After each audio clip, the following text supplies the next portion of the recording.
Hi guys, welcome back. Elric UK here with a video response to Grognard Games video about Appendix N in the first edition AD&D rules.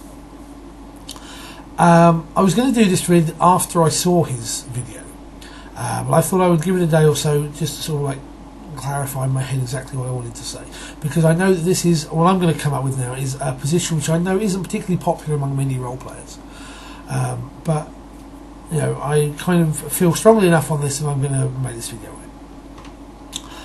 Appendix N, for those that don't know, is a list in the back of the Dungeon Master's Guide from first edition, which shows shows a fairly large list of books and authors that influenced Gary Gygax and Dave Arneson when they were creating Dungeons and Dragons. There's quite a hefty list in there. Some of it good, some of it not so good. However, one of the things that always used to bug me, and a lot of role players say this, and in fact, before his untimely death, Gary Gygax used to post this on forums. I read it specifically on the EM World forums, but he said that The Lord of the Rings and The Hobbit, which I here will just refer to as Middle Earth or just The Lord of the Rings, were not that great an influence on D&D. And I'm sorry, but I have to call shenanigans on that one. I don't want to disagree with, Gary Gygax, but I have to really disagree on that.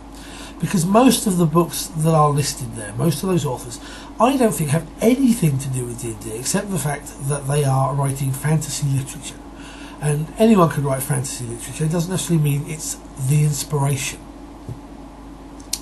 Now, there are a couple of things that obviously are. The Vancian magic system, for instance, comes from Vanci's novels, and that's, you've got to take that. The concept of the big gribbly tentacled aberrations, as we now know them, is obviously inspired by H.P. Lovecraft. But I think pretty much everything else comes from The Lord of the Rings, from Middle-earth. Although these things have appeared in lore and other books, it's not just Tolkien. But how D&D portrays has always portrayed elves, dwarves, halflings, orcs, goblins, and the like, is and rangers. Because I don't think, when I think of a ranger, I don't think of anything else in literature. I think of Aragorn. He's the archetypal D&D ranger to me.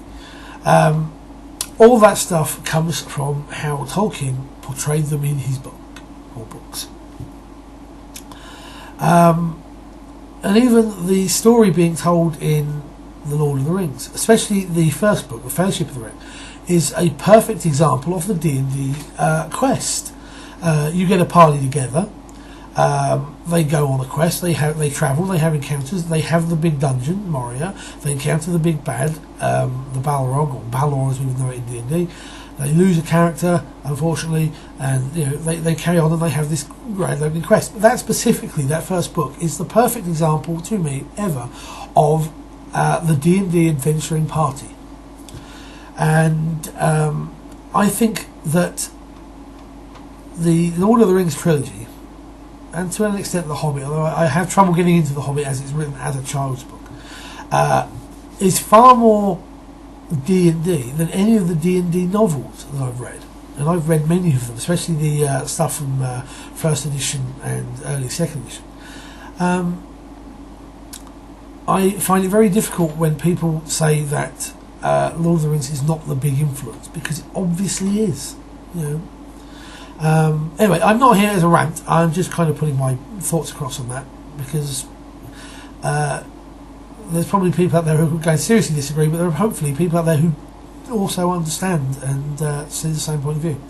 Anyway, thank you and take care. Good gaming.